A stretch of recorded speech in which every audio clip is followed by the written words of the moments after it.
We got Death Battle, and this is Final Fantasy versus Devil May Cry, bro. And y'all already know I'm team Final Fantasy, bro. Hey, I love Devil May Cry too, but hey, man, Final Fantasy, bro. That Final Fantasy was the first game I had, bro. So I already got to rock with Team Final Fantasy. Let's get it.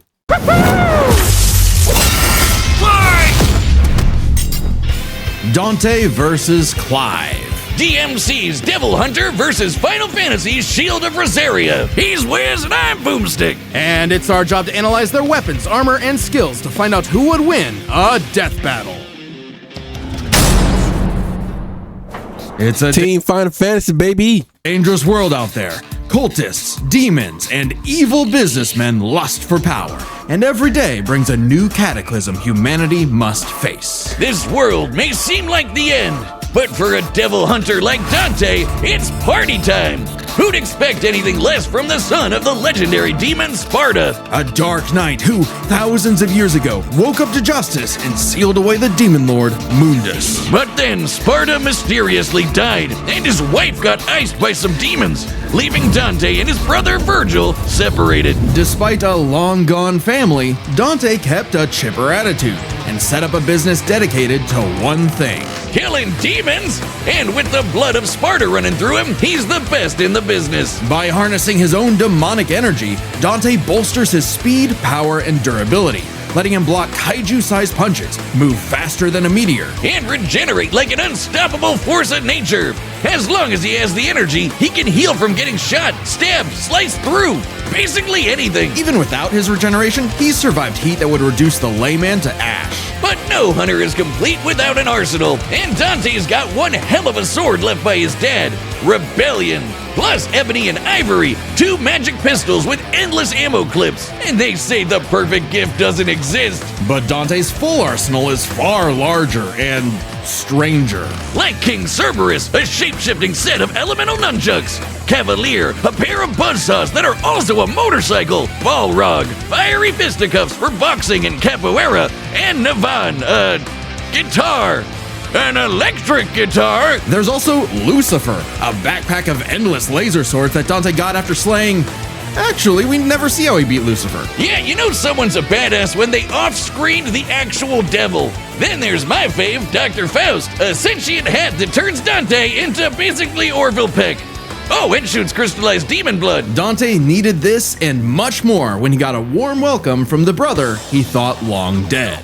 In a twist of fate, Virgil was alive, but went down a very different path. While Dante was partying, Virgil studied the blade, seeking the power he needed to exert his will, even if it meant killing his own brother, something he came close to doing in their first meeting. But the defeat only spurred Dante's awakening. He learned to teleport using Trickster, slow down time through Quicksilver, and double-team foes with Doppelganger. With a slick pose and the right timing, he can royal guard dang near anything, then use the absorbed energy to armor up as a dreadnought. And then there's Devil Trigger, a super form Dante achieves through his supernatural power. By tapping into his inner demon, Dante can fly and gains an enormous boost in speed and power. Naturally, his rematch with Virgil went very differently, and that was far from Dante's peak. When Mundus got up to his old tricks, Dante battled the Demon Lord in a vast sea of stars, a universe Mundus created on a whim. Even later, Dante one-shot a stronger alternate future Mundus who had completely merged with the demon world. So he's kind of a big deal. Literally, Mundus became a living universe just for Dante to shoot him in the face. Then there's Argosax, a god so astronomically intense he had the power of every other demon in existence, a divine deity of the sun that Dante also shot in the face. Oh, that guy! I completely forgot about him. Funny, so did Dante. Despite how powerful Argosax was, he was just an insignificant Tuesday to Dante. So it's safe to say Dante had become the strongest around. But no amount of style, pizza, or wahoos could fill the hole in his heart. Sure, Virgil was a power-hungry weeb, but he was still his bro. Beneath Dante's antics, killing the last of his family kinda messed him up. Until he learned his family wasn't as gone as he thought. It turns out he had a nephew, Nero, who Dante would help get into the family business in his own unconventional way. And for dead weight, Nero was pretty badass, even helping Dante take on the so-called Demon King Urizen. Nero's Devil Breaker arm can fire light-speed lasers that Dante and Virgil have dodged. Dante and Virgil can already dodge lasers in their base forms, but when charged with enough demonic energy, they can outright blitz beams over 11 times faster than light. Nero even survived getting melted down while inside a living statue. It's a long story. And that's the same sort of regeneration that Dante has, meaning he can survive being turned into a puddle. So Dante was ready when Virgil somehow returned. Again. And made an apocalyptic demon tree for what else? More power! With the entire world now on the line, Dante had to get serious and fully embrace his human and demon sides alike by stabbing himself. Holy shit, Dante has been impaled so much, he decided to make it how he powers up. So he got his greatest weapon, Devil Sword Dante, and became Sin Devil Trigger. This is Dante's demon energy at its peak. He can fire lasers with Loose, obliterate with the fires of Judgment, and surpass even the legendary Sparta. But although Dante was totally a match for Virgil, neither of them would budge on their ideals. Both were destined to duel until one was dead forever. But thanks to Nero and 2 well-placed bitch slaps, they got some sense knocked into him. Dante realized that if he couldn't make Virgil abandon his ways, he might as well keep an eye on him. In one fell swoop, the two severed the world-spanning demon tree and prepared for a permanent departure to the underworld. You can choose your friends, but not your family. But if that's what it takes to keep Virgil safe, or rather to keep the world safe from Virgil, Dante will deal with it. And all things considered, he's happy slugging it out with his bro. Maybe happier than he's ever been. Proof that as long as you have the human drive, even hell can become a paradise sweet enough that a devil may cry. That's a bar.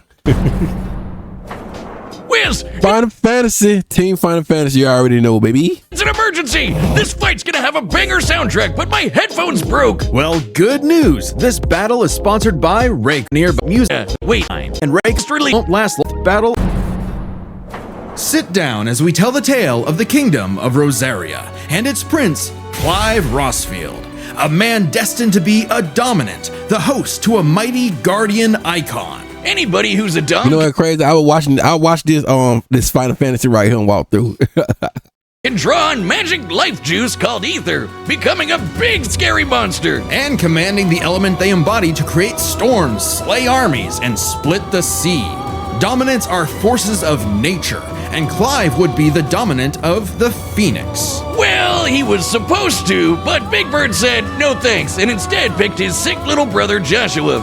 Parents don't play favorites, but I guess ancient monsters can. Despite the rejection and a deep loathing from his mother Annabella, Clive and Joshua were only kind to one another. Clive saw the bird and his brother bore and accepted his blessing of the Phoenix in hopes of becoming Joshua's shield. Meaning he learned a bunch of magic. He can shoot fire, teleport with Phoenix Shift, and took down this beast before he was even out of puberty. Even without magic, Clive's a capable swordsman, able to boost his speed and perception with precision dodge. But it wasn't enough when Annabella betrayed Rosaria for the Empire of Sanbreque.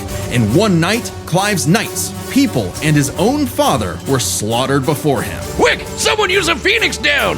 Those aren't in this game. Well, that's unfortunate. But the Phoenix icon sure is, because the trauma of everything made poor Joshua lose control. Clive wanted nothing more than to help his brother, and perhaps this desire awakened the icon that was in him all along, the fiery beast, Ifrit. Boy, is Ifrit a wild one. Just standing nearby will incinerate the average Joe. It can make fire barriers, regenerate lost limbs, decimate foes with a flaming spirit bomb, and shatter a walking mountain. The downside being Clive couldn't control it. He didn't even remember becoming Ifrit, or battling the Phoenix in a fight that reduced everything he loved to cinders, leaving Joshua presumed dead. If that wasn't bad enough, dear old Ma found him the next day and made him a slave to Sanbreque's army. Clive spent 13 years wallowing through life, searching for Ifrit's host for revenge, only to learn the one he wanted to kill was himself. This revelation hit Clive like a phantom train. He thought death was all he deserved for taking the lives of Joshua and so many others. Even so, there was a light at the end of the tunnel. No, not like that. Thanks to his friend Jill, the outlaw Sid, his doggo Torgal, and a very therapeutic battle with his self-hatred, Clive learned to carry the torch for his brother, fighting the real problems plaguing his world: crystals and racism. In the world of Valisthea, prejudice is alive and well for bearers. Basically, anyone who can use magic without special crystals. So what better way to dismantle the system than to help fellow bearers and destroy the mother crystals ruining the planet, all while picking up some nifty abilities. Through a mysterious power that lets him absorb icons, Clive took Garuda, an avian with sharp slashes and sharper talons. From Sid, he received Ramuth, so he could summon lightning. From his bae Jill, he got Shiva to freeze lava and even time itself. With Titan, he can block and absorb blows with earth-shattering fists. From this dragon prince, he got Bahamut and some deadly lasers. And I love Bahamut. through Odin, he can slow the flow of time and slice apart the fabric of space. Looks familiar. With these powers, Clive stepped up to lead the bearers, and even reunited with Joshua, who was alive all along. Surprise! Clive spent 5 years freeing the land and became hot as hell while doing it. Well, no, not well, yeah, that way, but also through Ifrit. By using part of Ifrit's power, Clive can set himself aflame, activating Limit Break to boost his abilities. But Limit Break is far from Clive's limit. After absorbing the Phoenix essence from Joshua, he became Ifrit Risen. Now fully in control of the monster that had tormented him, he embraced his role as a shield for his brother and friends. Just in time to battle in space, block a planet-wiping blast, and overpower this dragon at the speed of light. That's no exaggeration. Ifrit Risen is I'm back. Let's get it. literally stated to move at light speed. Not surprising when Clive has intercepted lasers over 3 times faster than that, and overpowered Omega, a god-slaying weapon that can destroy, and I quote, all of creation. But what made Clive strong enough to do all this? You know, besides the majestic man cleavage. Turns out Clive's birth was orchestrated. He was intended to become the vessel of Ultima, an ancient, all-powerful being that created humanity, but abandoned them after they developed free will. Meaning everything that happened was the fault of one person. God, the bastard! But Clive wouldn't be a puppet. If God was in the way of humanity's freedom, then God was gonna die. Easier said than done. No shit! Ultima was stronger than anyone Clive had faced, able to warp all of reality to create a universe. But Clive had a secret not even Ultima foresaw.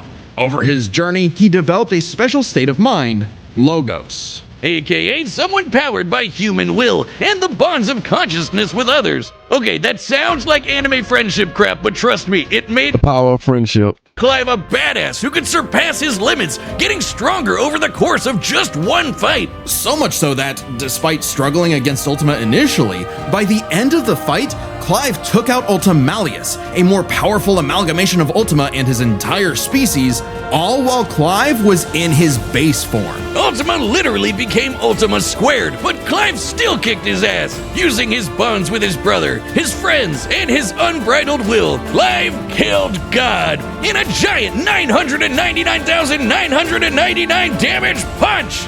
Okay, so it really was the power of friendship after all. Man, this guy's got a future in shonen. Well, except we don't really know what happened to Clive. Whether he lived or died, though, doesn't really matter. It was his journey and the world he created that made his life meaningful. Clive's dream of a future where everyone can live and die on their own terms had become a reality. And his stories were written up in a book by a certain Joshua Rossfield, which he titled Final Fantasy. It's a bar. The battle's coming up next, so call your winner now, folks, just like our sponsor, DraftKings. The NBA season Final Fantasy. I'll call it Final Fantasy. tips off baseball. Cody It's available DCP prediction. Customer time off.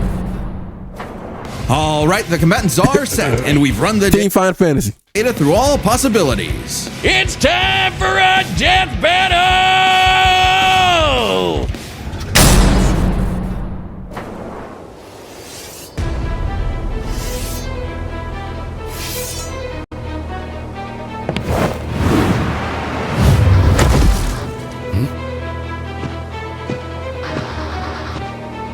Hey, I heard your fiery friend is causing trouble.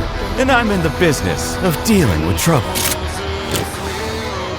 Leave now. I have a god to kill. The last thing that will stop me is a demon.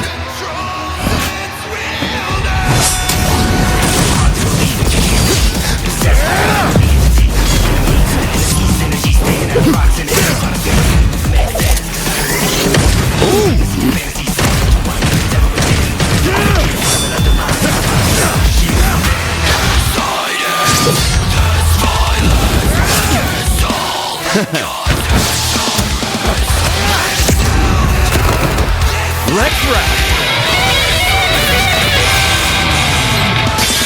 That's crazy. Fancy yourself a bard?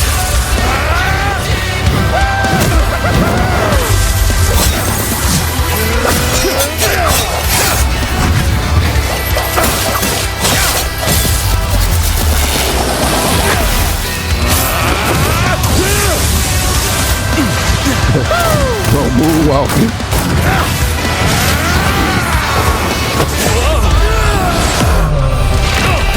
Stay down.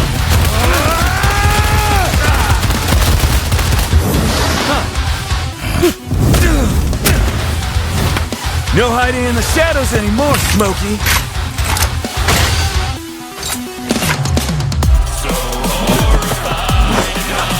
Time to see the light.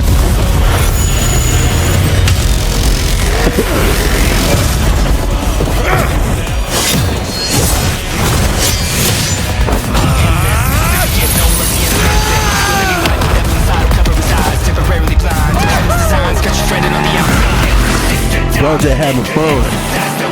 What the hell is that?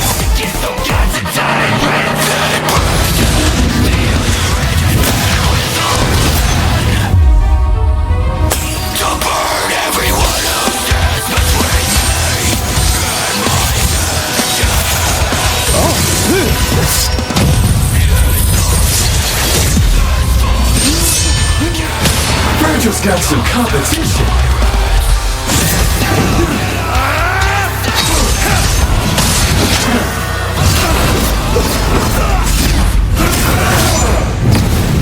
Hey. Still holding out on me? Let's see what your monster can really do! So the devil cries for more. Let's give him everything we've got. Joshua!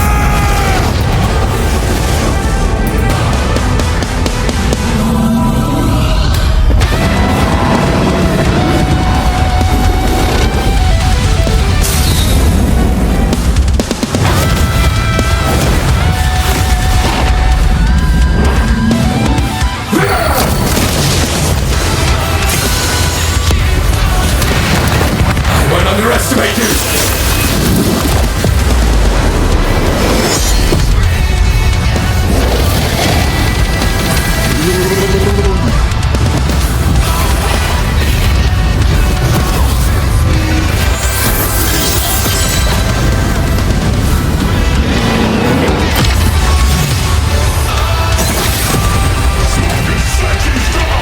Smoky Six is not what?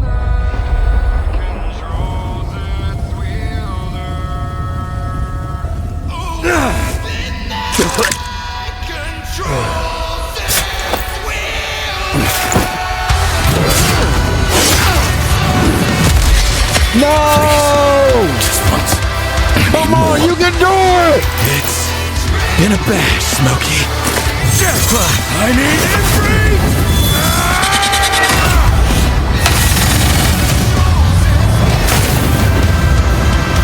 If I was the drill. Not bad. Not bad at all. Yes! After a fight like this, a god will be nothing.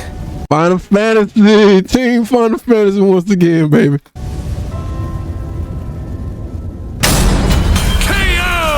Okay, that was a whole nother level of close, but I think we got the point. This was not an easy call to make. Dante and Clive matched each other so closely it was hard finding a definitive advantage either had. This is best explained through three categories, starting with stats. Both Dante and Bro, you're always gonna be Team Final Fantasy, bro. Hey, I rock with Final Fantasy. It's always Team Final Fantasy this way. Clive could easily beat I up. love me some Demon May Cry too, man. I ain't gonna hold you, but it's Final Fantasy first. universe-busting threats. Mundus and Ultimalius could create universes at a whim, and Dante and Clive defeated them sans their own super forms. Dante and Clive could both consistently intercept lasers at faster-than-light speeds. And Dante could always amp up with demon juice to briefly outspeed Clive anyway. But Clive could match that by boosting his own speed and reflexes through precision dodge. Both were so beyond the pale that neither could definitively overpower the other. Still, given their crazy powers, you'd think one of their abilities would break the deadlock. Not so much. Dante and Clive could generally match each other blow for blow, be it to teleport, slow down time, flash freeze the other, block and absorb hits, etc. And Dante could survive the intense flames of Ifrit. He's dealt with heat like that before. Though Clive did not have a perfect match against Doppelganger, he did have more methods of manipulating time, both more reliable and abusable, in addition to defensive measures like Ifrit's barrier to fall back on to outlast powers like Doppelganger. But their super forms evened out. Any edge Clive could get from, say, Limit Break or Ifrit Risen, Dante could match with Devil Trigger or Sin Devil Trigger. In the end, both have answers to most of each other's powers, making it still anyone's win. Which is why it came down to one major factor: endurance. Just how long could these two keep at it? While Dante's super forms could undoubtedly keep up with Clive's, there is an emphasis in story and gameplay that they expend a lot of demonic energy. The longest Dante has battled in Devil Trigger against someone his equal is about 6 minutes, and abilities like Doppelganger, Quicksilver, and Sin Devil Trigger burn through it even faster. Clive's time in Ifrit Risen isn't limitless either, but it can last longer, fighting for tens of minutes if necessary. But given how close this match is, it's vital. If Ifrit Risen catches Dante outside of Devil Trigger, it's over. I know what you're thinking. Dante's crazy tough. His healing factor's way better than Clive's. Clive can regen lost limbs, sure, but Dante can heal from getting reduced to a puddle. Couldn't he just tank Ifrit's attacks? Well, yes, but also no. This is where context is everything. While no doubt impressive, Dante's healing has been overcome in the past because it is tied to how much energy he has. Less demonic energy means a less potent healing factor. Like when he got knocked out for a month straight by Urizen, only surviving thanks to a constant source of demon blood. Hell, overtaxing demon regen is how Dante killed Virgil in the first place. Even if we assume Dante could get a second wind, it's always possible Clive could get one too, becoming even stronger from pure willpower, just like when he fought Ultimalius. So, for as tough and persistent as Dante was, Clive was able to endure just that much more to get the final edge. The devil was in the details, but Clive's victory is no fantasy. The winner is Clive Rossfield. Next time on next? Death Battle. The final. Yugi versus Mew. Oh, Pokemon versus Yugi. Subscribe and join. Ash Ketchum versus Yugi, bro. Y'all know how I rock over here. It's always gonna be Ash Ketchum, baby. Pokemon all day, baby. You already know how I rock, bro. I tell y'all this: Pokemon and Yugi, or it could be a draw. But I'm rocking with Pokemon, brody, all day, every day. But you already know, man. Legal, but I'm not stuff.